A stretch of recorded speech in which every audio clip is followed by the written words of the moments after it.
प्यारे बच्चों, हेलो। कैसे हैं आप? आशा करता हूँ आप सभी अच्छे होंगे। पिछली वीडियो में हमने संज्ञा और उसके भेदों के बारे में पढ़ा था। जिन बच्चों ने अभी तक मेरे चैनल को सब्सक्राइब नहीं किया तो कृपया मेरे चैनल को सब्सक्राइब कर दें और बेल आइकन दबा दें ताकि आपको हर एक वीडियो का नोटिफिकेशन मिलता रहे। आज हम सर्वनाम और उसके भेद इस विषय के बारे में पढ़ेंगे। आइए निम्नलिखित गद्यांश की तरफ ध्यान दीजिए। मोहन ने मोहन की माता से कहा कि मोहन मोहन के मित्र गोपाल के साथ गोपाल के घर जा रहा है।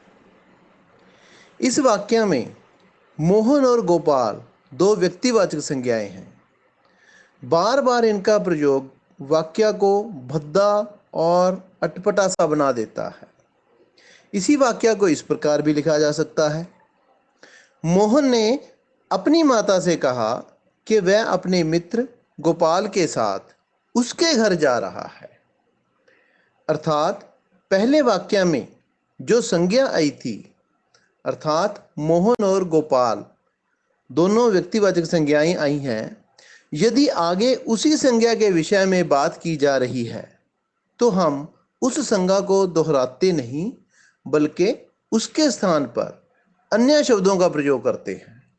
जैसे उपरयुक्त वाक्य में मोहन के स्थान पर अपनी, वह, अपने और गोपाल के स्थान पर उसके शब्द रूपों का प्रयोग किया गया है।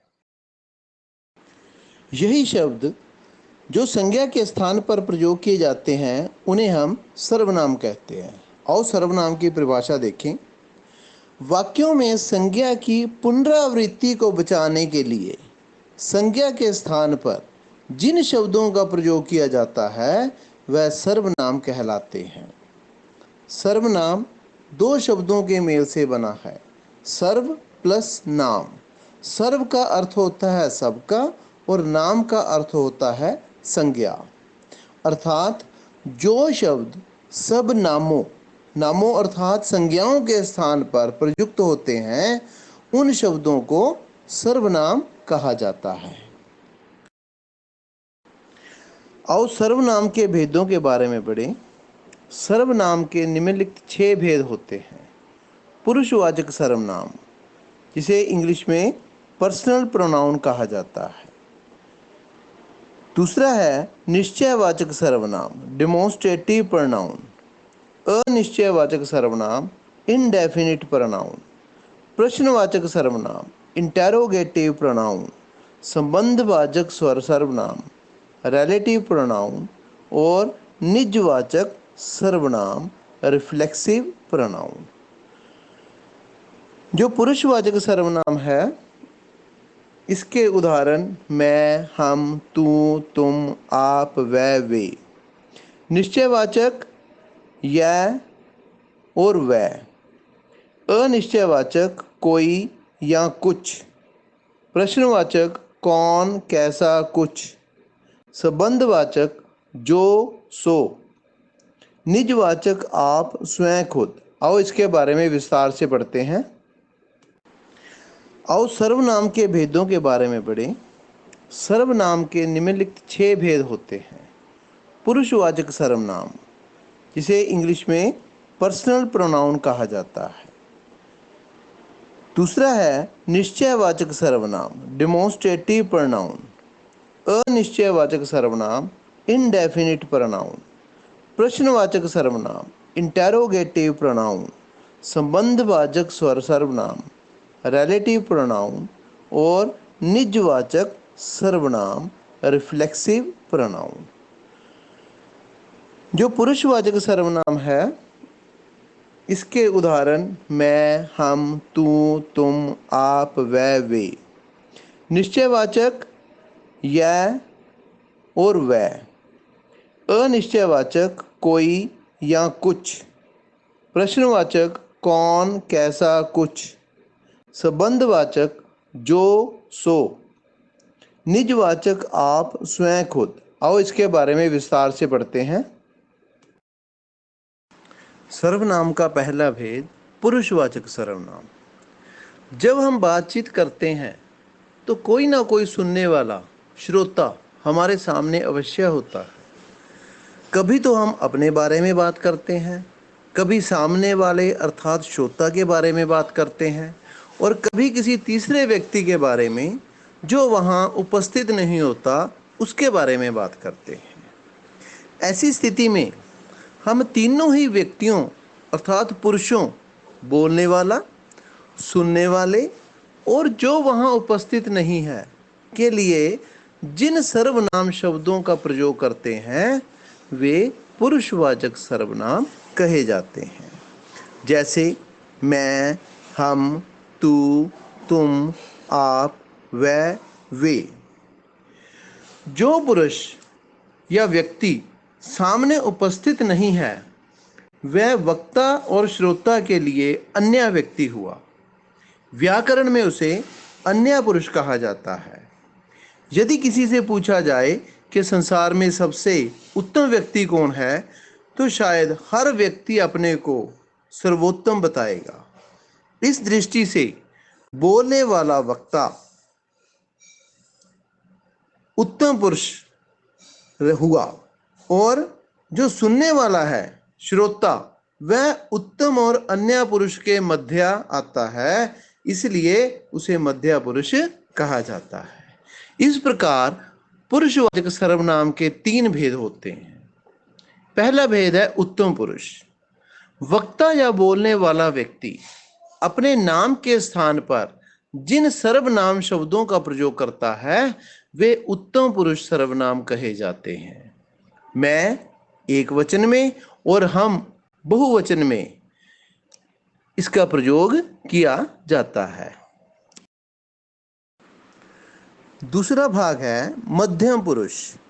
वक्ता के द्वारा श्रोता के नाम के स्थान पर जिन सर्वनामों का प्रयोग किया जाता है उन्हें मध्यम पुरुष सर्वनाम कहते हैं। जैसे तू, तुम तथा आप मध्यम पुरुष सर्वनाम के उदाहरण हैं। और तीसरा भाग है अन्य पुरुष। वक्ता और श्रोता से भिन्न अनुपस्थित अन्य तीसरे व्यक्ति या वस्तु के स्थान पर जिस सर्वनाम का प्रयोग किया जाता है वह अन्य पुरुष सर्वनाम कहलाता है। अन्य पुरुष सर्वनाम के अंतर्गत वह एक वचन के रूप में और वे बहुवचन के रूप में आते हैं। सर्वनाम का दूसरा भेद है निश्चयवाचक सर्वनाम। जैसे शब्द निश्चयवाचक से ही हमें किसी निश्चित वस्तु के बोध का पता चलता है, तो इसकी परिभाषा वे सर्वनाम जो किसी व्यक्ति, वस्तु, घटना आदि का निश्चित बोध कराते हैं निश्चयवाचक सर्वनाम कहलाते हैं।